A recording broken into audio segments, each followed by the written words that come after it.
Hello विद्यार्थियों, शुभ प्रभात। और आप सब कैसे हो? शाबाश।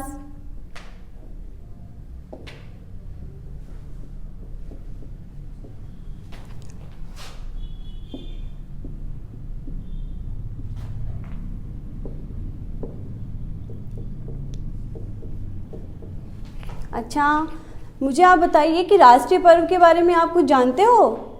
अच्छा, जैसे गुड, 15 अगस्त, 26 जनवरी। अच्छा, तो इन हमारे स्कूल में इस दौरान कुछ सांस्कृतिक प्रोग्राम भी आयोजित किए जाते हैं। हाँ, जैसे वेरी गुड, नृत्य, संगीत, नाटक। अच्छा, तो आपको इनमें से सबसे ज़्यादा क्या पसंद है? वेरी गुड, नृत्य, संगीत। हाँ, तो इनको देखने और सुनने से तुम्हें कैसी अनुभूति होती है? अच्छा, मज़ा आता है, आनंद की अनुभूति होती है। अच्छा, तो हिंदी काव्य में आनंद की अनुभूति को क्या बोलते हैं? कोई बताएगा? ओके, मैं बताती हूँ। हिंदी काव्य में आनंद की अनुभूति को रस कहते हैं और आज हम रस के बारे में विस्तार से अध्ययन करेंगे। सबसे पहले रस की परिभाषा।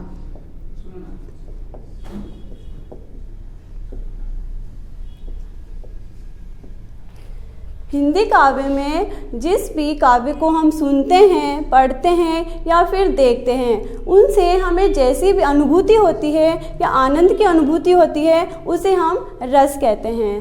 विद्यार्थियों, अब मैं बताऊंगी कि रस के 4 अंग होते हैं। आप इस डायग्राम से अच्छे से समझ पाओगे रस के अंगों को।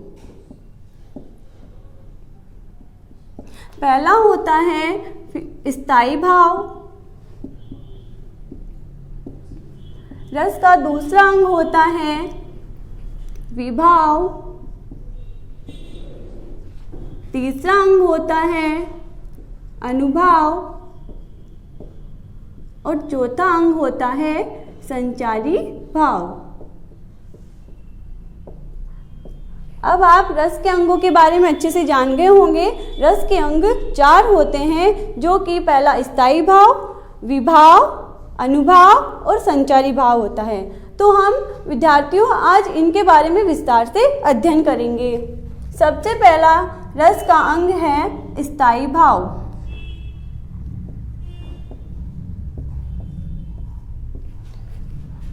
मनुष्य के हृदय में जो भी उपस्थित रहता है, हृदय में स्थित रहता है, उसे हम स्थायी भाव कहते हैं। इनकी संख्या 8 होती है। रस का दूसरा अंग है विभाव।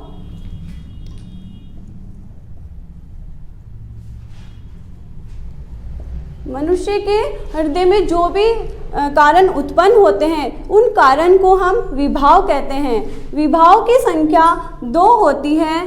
पहला होता है आलंबन विभाव और पहला होता है आलंबन और दूसरा होता है उद्दीपन विभाव। आलंबन और उद्दीपन से हम ये समझते हैं कि जिस व्यक्ति के मन में कुछ भाव उत्पन्न होते हैं, उसे बोलते हैं उद्दीपन विभाव, और जिसको देख के हमारे मन में भाव उत्पन्न होते हैं, उन्हें बोलते हैं आलंबन विभाव। जैसे राम और सीता का उदाहरण लेते हैं। सीता को देख के राम के मन में जो भाव उत्पन्न होता है, उसे विभाव कहते हैं। तो यहाँ पे आलंबन हुई सीता और उद्दीपन है राम। अब आप इसे अच्छे से जान गए होंगे। तीसरा हमारा रस का अंग है अनुभाव।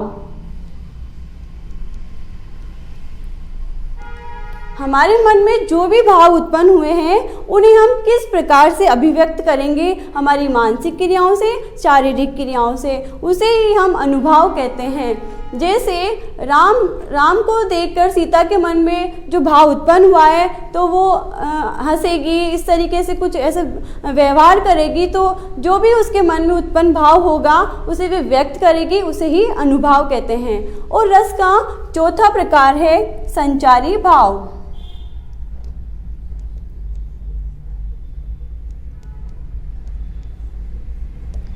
संचारी भाव वे होते हैं, ये स्थायी नहीं होते हृदय में और ये आते और चले जाते हैं। जैसे पानी का बुलबुला उठता है और समाप्त हो जाता है, उसी प्रकार से संचारी भाव आते हैं और चले जाते हैं। ये परिस्थितियों के अनुकूल बनते और बिगड़ते हैं।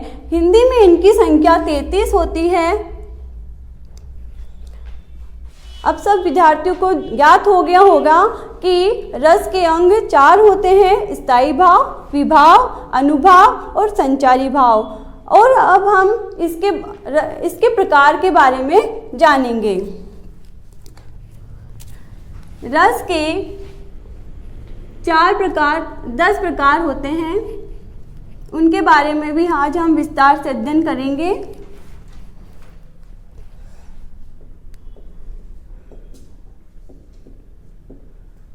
रस के प्रकार 10। वैसे तो भरत मुनि ने रसों की संख्या 8 ही बताई थी, लेकिन बाद में जैसे जैसे अनेक कवियों ने खोज किया, उस अकॉर्डिंग यहाँ पे रसों की संख्या अब 10 या 11 हो गई है। तो हम आज 10 रसों के प्रकार के बारे में जानेंगे। पहला है श्रृंगार रस,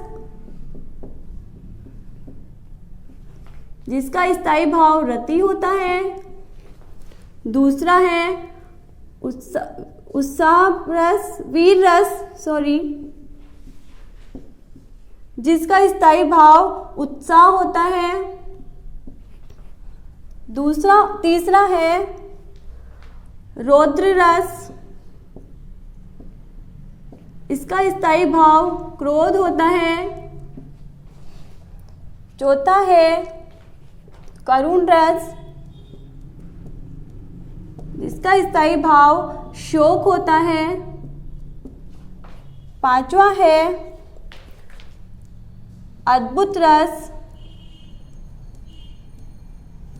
जिसका स्थायी भाव विस्मय होता है। इस प्रकार से कुल रस के 10 प्रकार होते हैं, जिसका हम अध्ययन कर लेंगे। अब मैं स्टूडेंट आपसे ये जानना चाहूँगी कि क्या आप रस के बारे में कुछ जान गए अच्छे से? Very good. जैसे हमने पहले पढ़ा था रस की परिभाषा, उसके बाद रस के अंग 4 अंग होते हैं, स्थायी भाव, विभाव, अनुभाव और संचारी भाव। और रस के प्रकार के बारे में भी अब आप जान गए होंगे। तो मैं आशा करती हूँ कि आप आज के इस कक्षा में रस के बारे में अच्छे से जान गए होंगे। Thank you.